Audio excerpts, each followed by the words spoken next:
અને સિકોતર માને પાકિસ્તાનમાંથી ગુજરાત કોણ અને ક્યારે અને શું કામ લાવ્યા? તો પાકિસ્તાનમાં માં ખોડિયાર, માં સિકોતર અને પઠ્ઠાપીરનો એક જોરદાર સત્ય ઘટના પર આધારિત ઇતિહાસની આજે આપણે વાત કરીશું. મિત્રો, ઘણા વર્ષો પહેલાની આ વાત છે. હાલનું પાકિસ્તાન એ વખતે સિંધ પ્રદેશ કહેવાતો હતો અને સિંધ પ્રદેશમાં મુસલમાન હમીર સુમરાનું રાજ ચાલતું હતું.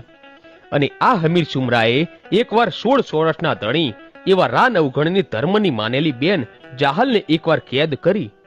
અને ત્યારે રા નવઘણની બહેન જાહલે રડતી આંખે પોતાના ભાઈ નવઘણને એક ચિઠ્ઠી મોકલી કે મને આ હમીર સુમરાએ કેદ કરી છે, તો મારા ભાઈ મારી વાહરે આવો.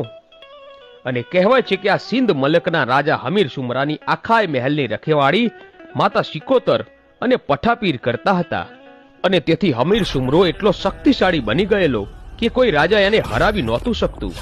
અને જો કોઈ રાજા ભૂલથી પણ ચડાઈ કરી જાય ને તો માં સિકોતર અને પઠ્ઠાપીર એવી ચોકી કરીને બેઠેલા કે કોઈ હમીર સુમરાના રાજનો એક કાંગડો પણ હલાવી નહોતા શકતા. અને ગમે તેવો રાજા હારીને પાછો ફરતો. પણ જે દિવસે રા નવઘણ પોતાની બહેન જાહલને છોડાવવા માટે ગયો અને તે દિવસે મામડિયા ચારણની શ્રી ખોડિયાર માને એના ભાલા ઉપર બેસાડીને લઈ ગયો. અને કહેવાય છે કે રાવ નવઘણ પોતાની ફોજ લઈને સિંધમાં જવા નીકળ્યો અને સિંધોય નદીને પાસે પહોંચ્યો ત્યારે દૂરથી હમીર સુમરાના ગઢના કાંગડે બેઠેલી માં સિકોતર અને પઠ્ઠાપીર માં ખોડિયારને જોઈ ગયા.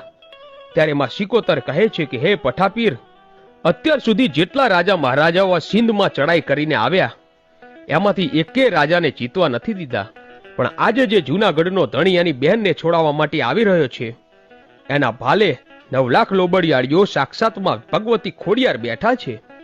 અને હે પઠ્ઠાપીર, જેમ માણસ માણસનો સગો હોય ને એમ દેવ દેવનો સગો હોય. અને આજે આ જૂનાગઢનો ધણી જૂનાગઢથી એની ખોડિયારને લઈને આવ્યો છે, તો એની ખોડિયાર આપણી પાસે આવશે અને આપણને કંઈ કહેશે તો આપણે શું જવાબ આપીશું? અને આમ સિકોતર અને પઠ્ઠાપીર વાતો કરી રહ્યા હોય છે. અને આ બાજુ સામે સિંધોય નદીને કાંઠે રા નવઘણે પોતાનો પડાવ નાખ્યો